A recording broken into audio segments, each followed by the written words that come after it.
Hello hi అండి అందరికీ ఈరోజు కొత్తిమీర పచ్చడి కంప్లీట్ ఒక కట్ట తీసుకున్నాను కొత్తిమీర. దానికి 20 ఎండుమిరపకాయలు కావాలి. వాటిని కొంచెం ఆయిల్ వేసి రోస్ట్ చేసుకోవాలి. ఇవి ఇలా ఫ్రై చేసుకుని కొంచెం కలర్ చేంజ్ అయినాక ఇవి 2 కొత్తిమీర కట్టలు వేసుకున్నానండి. 40 ఎండుమిరపకాయలు వేసుకున్నాను. ఒక కొత్తిమీర ఫుల్ కట్టకి 20 ఎండుమిరపకాయలు వేసుకుంటే చాలు. మళ్ళీ మనం చింతపండు వేసుకుంటాం కదా, సరిపోతుంది. నేను ఎంత చింతపండు వేసుకుంటానో కూడా చూపిస్తాను మీకు. కొంచెం ఘాటుగానే ఉండాలి పచ్చళ్ళు. ఫుల్గా నీట్గా కడుక్కున్న కొత్తిమీరని అలా బాండీలో వేసుకుని కరెక్ట్గా ఒక ఫుల్ గరిట నూనె వేసుకోవాలి. ఇవి కూడా ఫ్రై చేసుకోవాలి.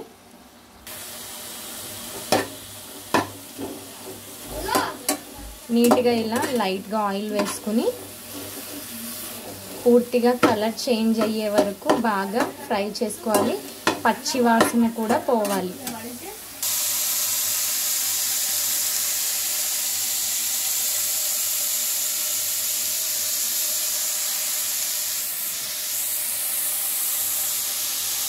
ఒక స్పూన్ ఉప్పు వేసుకున్నాను.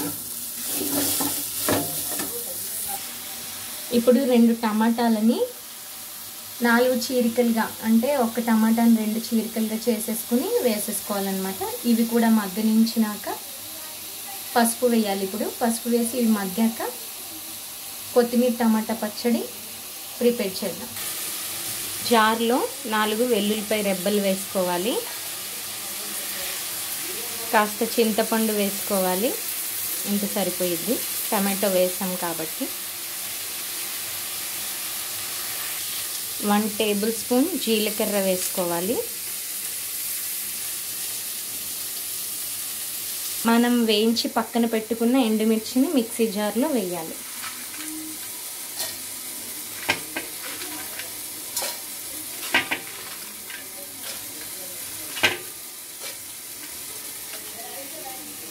ఇప్పుడు మిక్సీ పట్టుకోవాలి.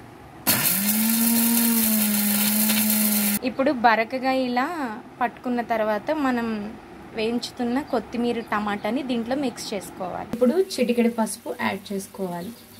పక్కనే ఒక చిన్న బాండీ పెట్టుకుని ఆవాలు, జీలకర్ర, ఎండుమిర్చి వేసుకోవాలి. కొన్ని ఆవాలు, కాస్త జీలకర్ర, ఒక 4 ఎండుమిర్చి, తాలింపు, కాస్త వెల్లుల్లిపాయ వేసుకోవాలి. నీట్గా కడుక్కున్న కరివేపాకు వేసుకోవాలి. బాగా వేగిన కొత్తిమీరను ఇప్పుడు మిక్సీ జార్లో వేసుకోవాలి. ఇప్పుడు మనం తయారు చేసుకున్న కొత్తిమీర మిశ్రమాన్ని దాంట్లో వేసుకోవాలి. ఉప్పు చూసుకుని మళ్ళీ ఒక స్పూన్ యాడ్ చేసుకోవాలి. ఇప్పుడు మనం ప్రిపేర్ చేసిన తాలింపుని దీంట్లో వేసి బాగా కలుపుకోవాలి. చూసారు కదా, ఎంతో రుచికరమైన కొత్తిమీర పచ్చడి. చాలా బాగుంది కదా. మీరు కూడా తప్పకుండా ట్రై చేయండి. ప్లీజ్ షేర్ చేయండి, సబ్స్క్రైబ్ చేయండి, లైక్ చేయండి. బాయ్ బాయ్ ఫ్రెండ్స్, ఉంటాను మరి.